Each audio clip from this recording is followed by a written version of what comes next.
अब गंगा जी 3 धाराओं में विभक्त हुई और इसके बाद जो पृथ्वी लोक पर बह रही है गंगा, मृत्यु लोक में भगीरथ से निवेदन किया कि आप आगे आगे चलो, पीछे पीछे मैं आती हूँ। भगीरथ आगे आगे पीछे पीछे गंगा मैया जा रही है। जनु ऋषि का आश्रम आया, गंगा जी के बेग में जनु ऋषि का आश्रम बह गया। जनु ऋषि को क्रोध आ गया, उन्होंने अंजल में लेके गंगा का पान कर लिया। भगीरथ ने देखा तो गंगा जी है ही नहीं है। जनु ऋषि से उन्होंने निवेदन किया कि भगवान गंगा को तो मुक्त कर दो, हमारे पूर्वज का उद्धार नहीं होगा। जनु ऋषि ने अपने कान के द्वारा गंगा मैया को मुक्त किया। नाम हुआ गंगा जी का जाह्नवी। भगीरथ लाए इसलिए भागीरथी, और इसके बाद जनु ऋषि के कान से गंगा मैया पुनः उत्पन्न हुई, इसलिए अब जाह्नवी नाम पड़ गया। जनु ऋषि की पुत्री के नाम से विख्यात हुई। आगे चल करके जो है सागर के तट पर गंगा मैया आई और वहीं पर समुद्र में विलीन हो गई। इसलिए गंगा जी का समुद्र में विलय हुआ, इसलिए तीर्थ का स्थान हुआ गंगा सागर। कपिल मुनि का आश्रम वहीं पर स्थित है और वहीं पर जो है 60,000 सागर के पुत्रों को गंगा के जल के स्पर्श से मुक्ति मिली। वह सभी दिव्य रूप धारण करके भगवान के परम धाम पधारे, उनको मुक्ति मिल गई। गंगा मैया की जय हो, कपिल भगवान की जय हो। सभी सागर पुत्रों का उद्धार हो गया।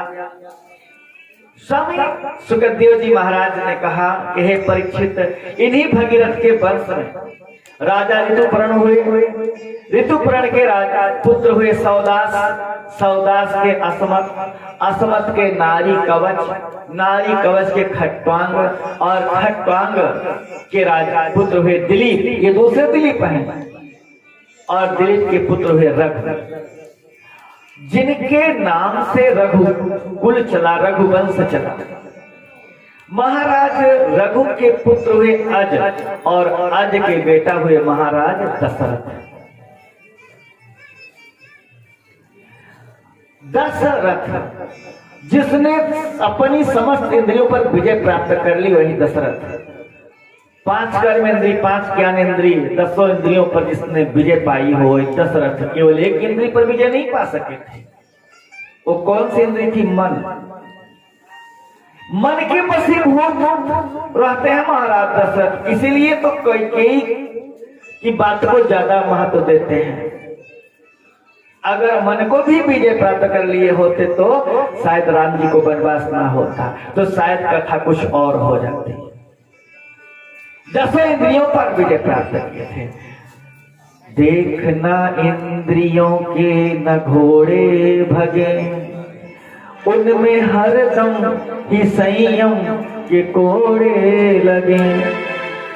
देखना इंद्रियों के न घोड़े लगे, इसमें हरदम ही संयम के कोड़े लगे, इसमें हरदम संयम के कोड़े लगे।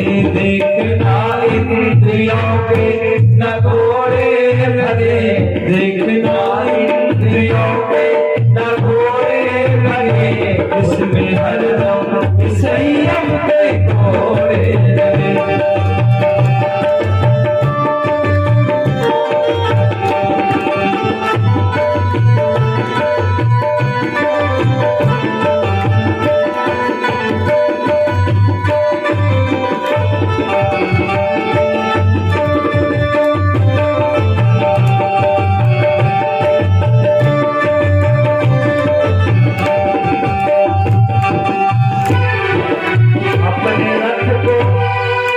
अपने रथ को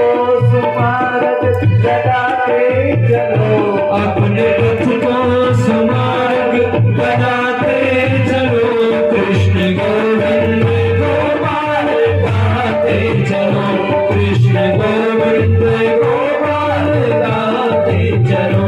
देखना इंद्रियों के न घोड़े भगे, देखना इंद्रियों के न घोड़े भगे, कृष्ण संयम के में जो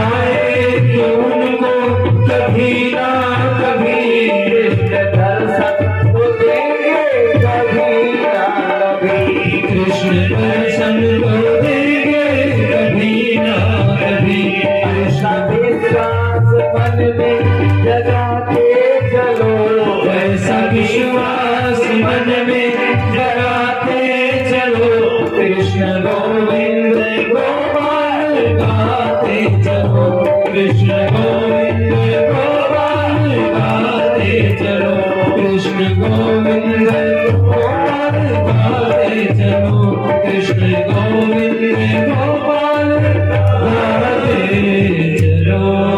बोलिए भागवत भगवान की जय।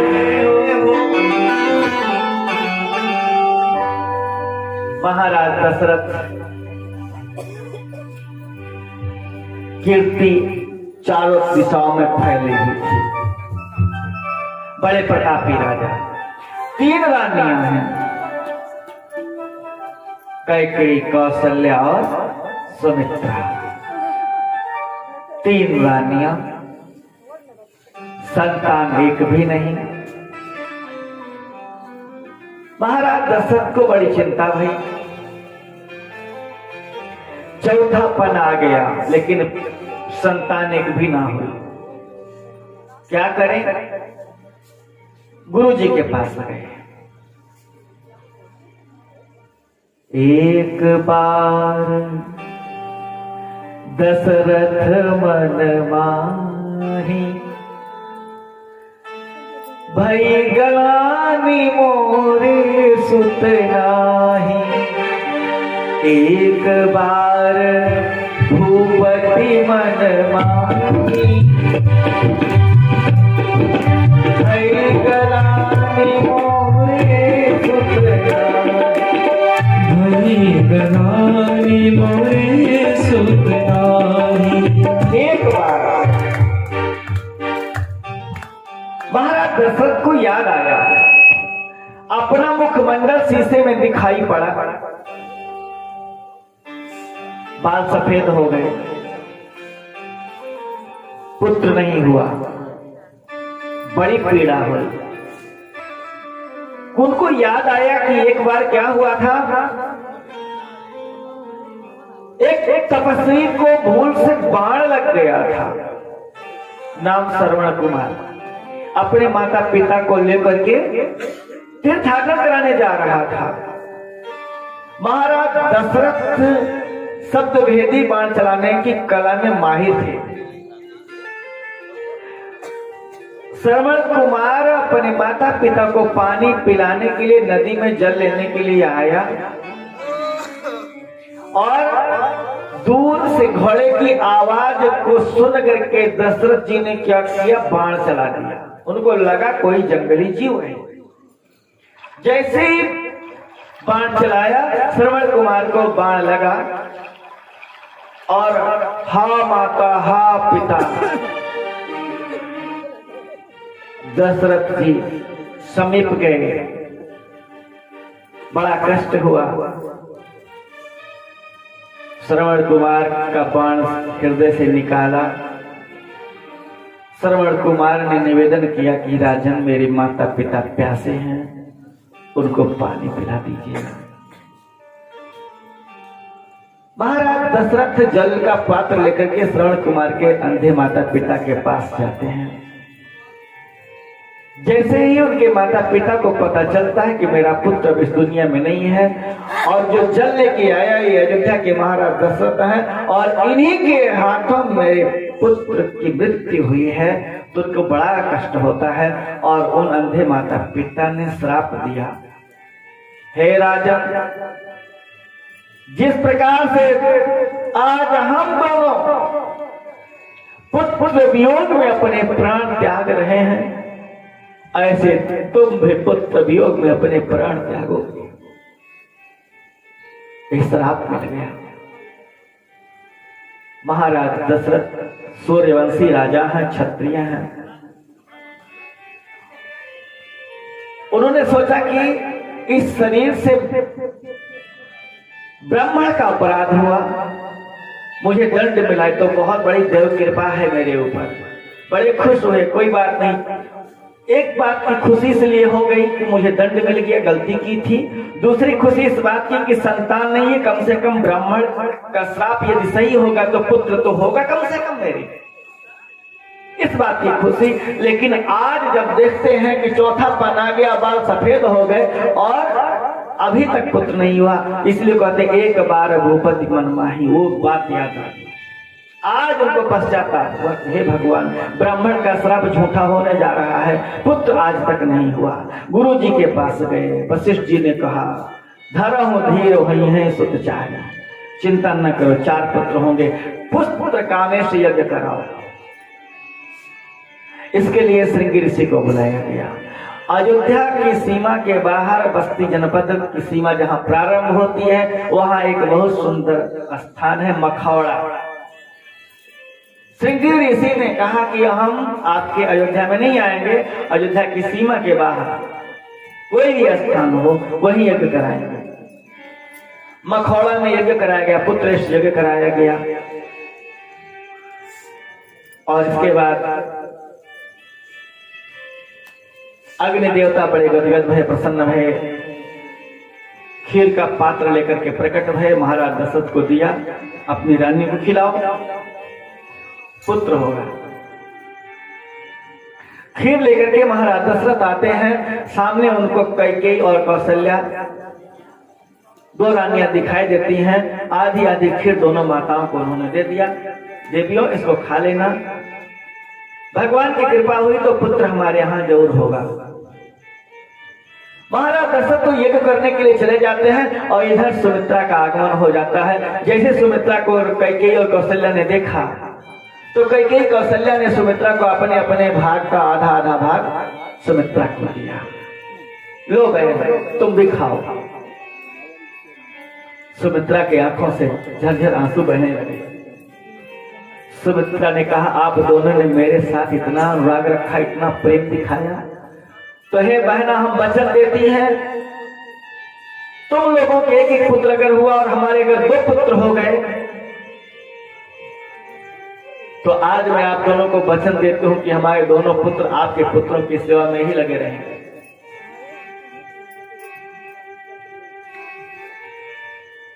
और इतिहास, पुराण, धर्म ग्रंथ सभी इस बात के प्रमाण हैं कि महारानी सुमित्रा के 2 पुत्र हुए, शत्रुघ्न लाल जी और लक्ष्मण जी। और शत्रुघ्न जी भरत जी की सेवा में लग जाते हैं और लक्ष्मण लाल जी भगवान श्री राम की सेवा में लगे रहे। बहुत से लोग समझ ही नहीं पाते कि भरत जी अकेले हैं कि उनके एक भाई और हैं। भरत और शत्रुघ्न को सगा भाई लोग मान जाते हैं।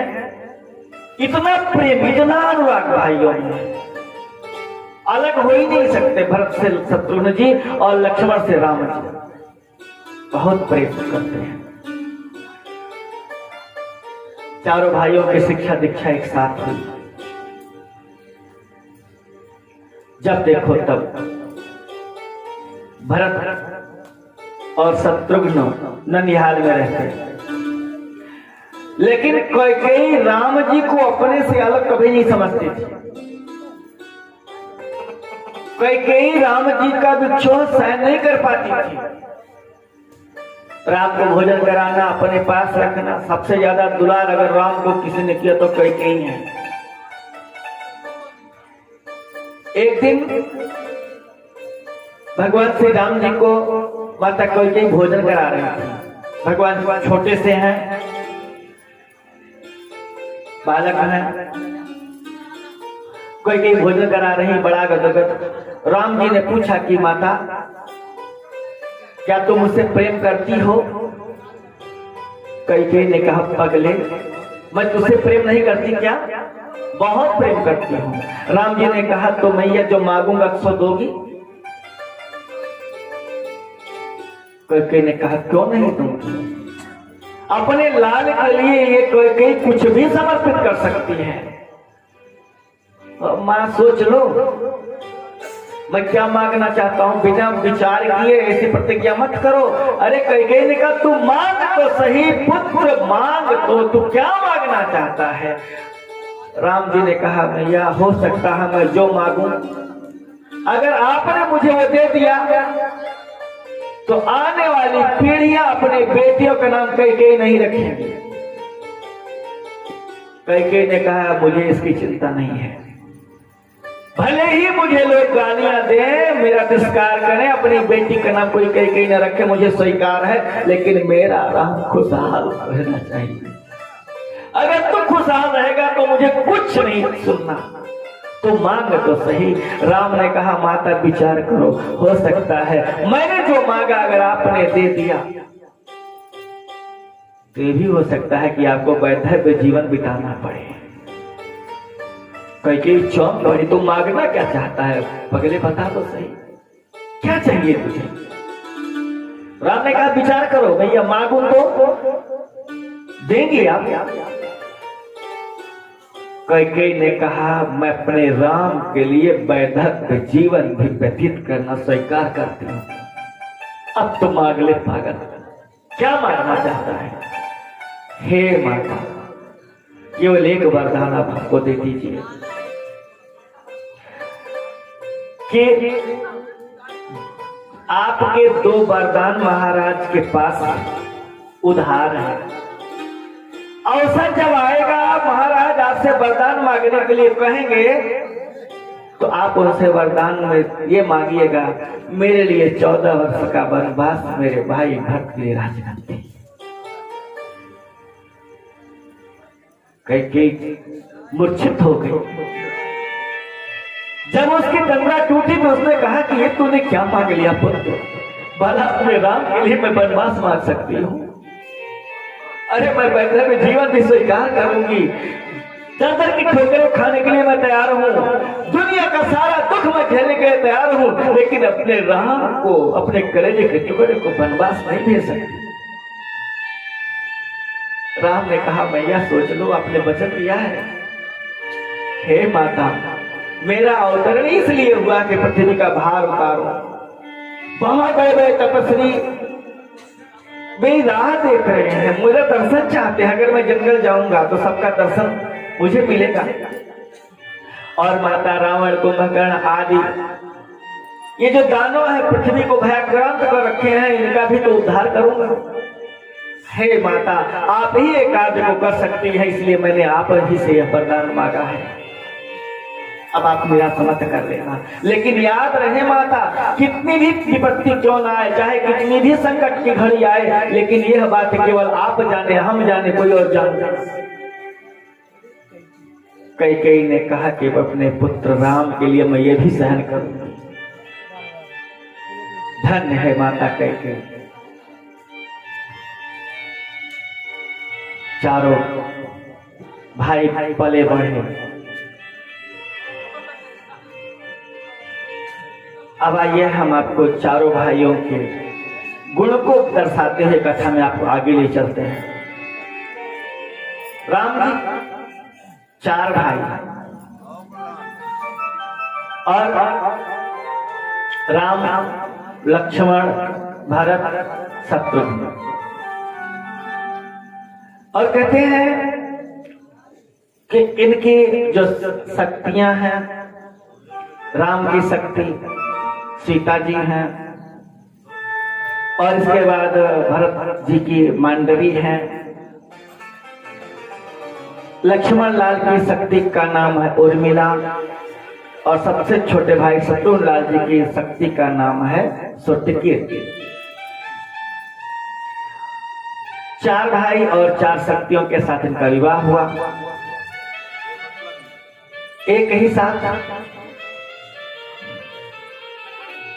कहते हैं जनक जी के यहाँ धनुष रखा हुआ है। महाराज जनक की प्रतिज्ञा है कि जो धनुष को प्रत्यंचा चढ़ाएगा उसी के साथ सीता का विवाह होगा। बड़े बड़े राजा राजकुमार आए, लेकिन धनुष को कोई हिला तक नहीं सिखा सका। गुरु विश्वामित्र का आदेश पाकर के भगवान श्री राम ने धनुष को उठाया, प्रत्यंचा चढ़ाना चाहा तो धनुष टूट गया। धनुष के टूटते ही तो विवाह संपन्न हो गया, लेकिन अब कुल परंपरा के अनुसार विवाह होना बाकी था। सीता जी वरमाला लेकर के आती हैं। सखियों ने सीता जी को इशारा किया, वरमाला पहनाओ। अब राम जी थोड़ा लंबे से हैं, मुकुट 2 फीट का ऊंचा, सीता जी बेचारी छोटी वरमाला पहनाए तो कैसे पहनाए, खड़ी है वरमाला लिए, सखियां विचार कर रही, देर हो रही है, ये शुभ घड़ी का दर्शन हम लोग करना चाह रहे हैं लेकिन ये तो विलंब हो रहा है। राम से इशारा करके थोड़ा झुक जाओ, नहीं झुकते हैं, हम सूर्यवंशी हम कैसे झुक जाएं। अब सखियों ने मंगल गीत गाया, झुक जई हो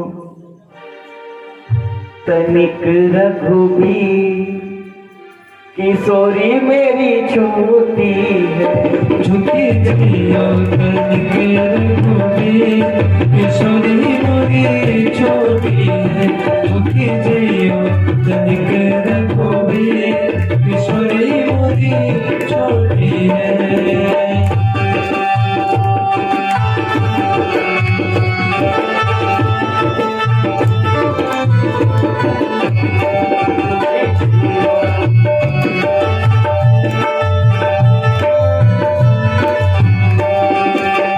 छोटी है मेरी छोटी है जी, छोटी है जी छोटी है।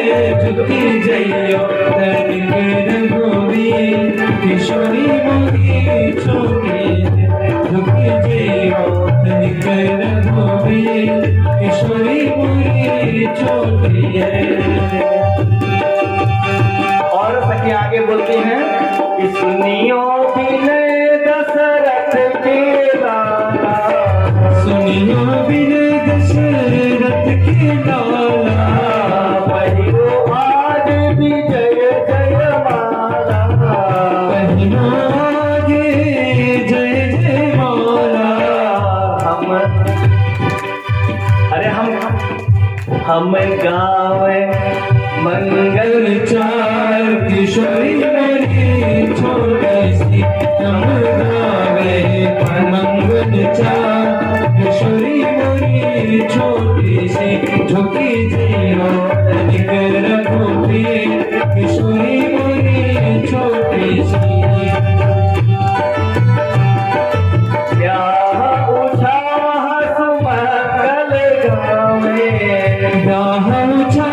सुमंगल गावे, नर नारी सब लोचन फल पावे, नर नारी सब लोचन फल पावे। तव जुगल चरण बलिहार, किशोरी मोरी छोटी सी, तब जुगल बलिहार।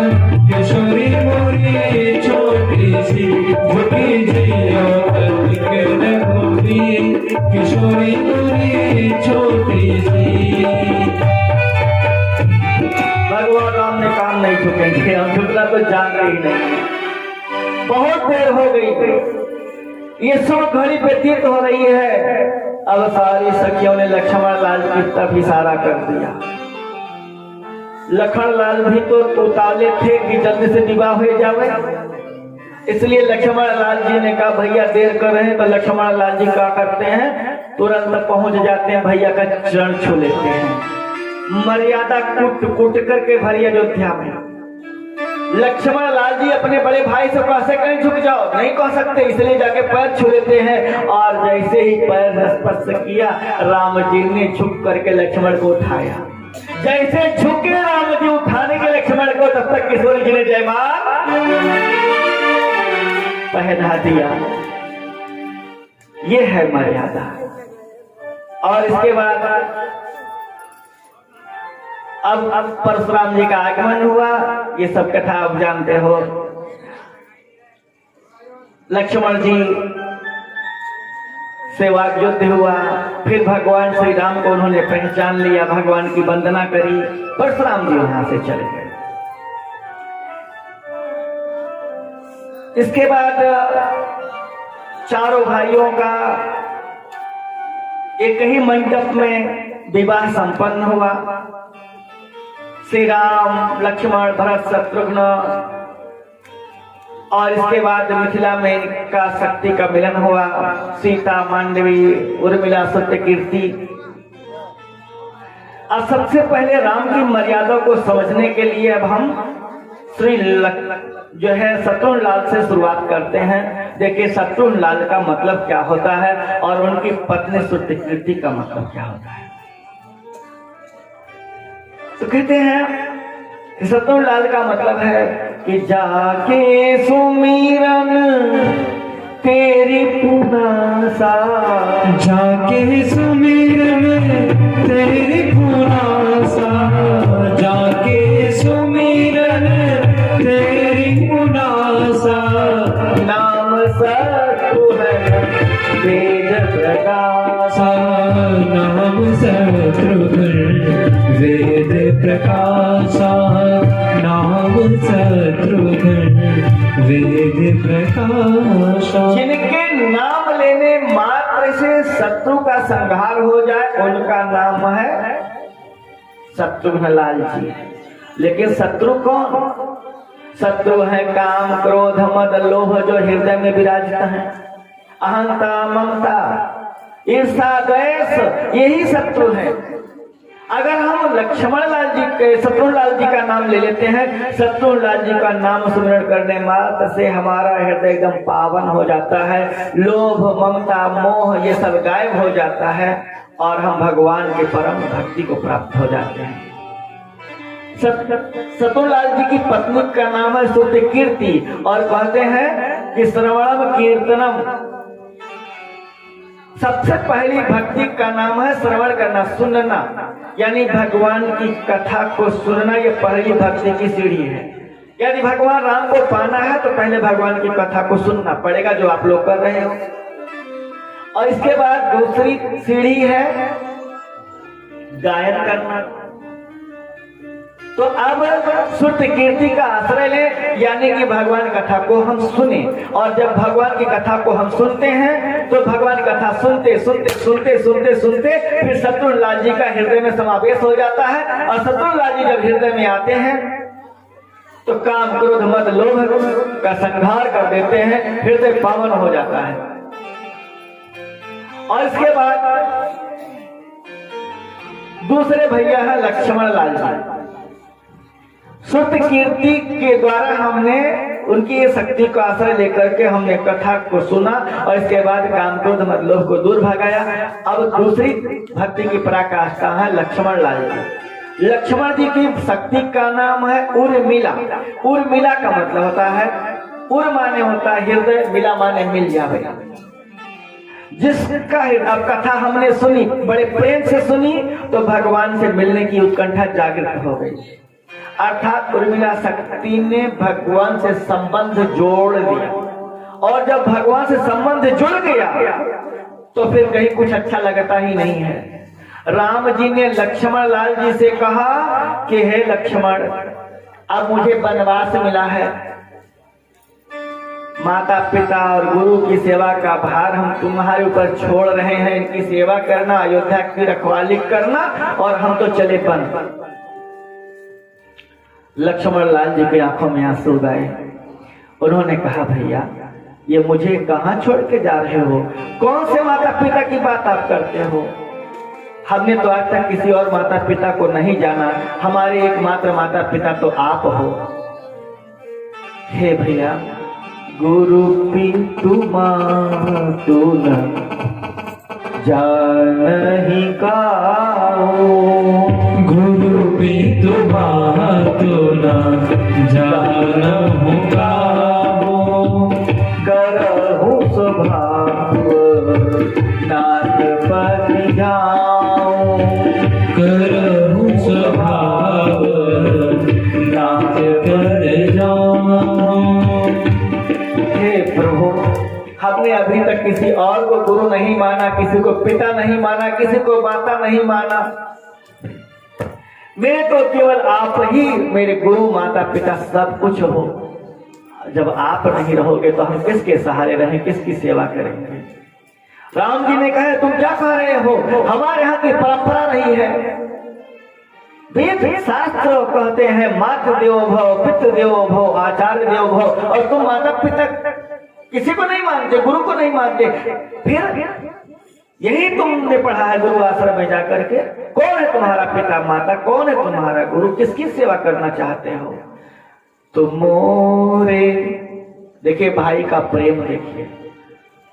बहुत से लोग राम कथा नहीं सुनाते हैं।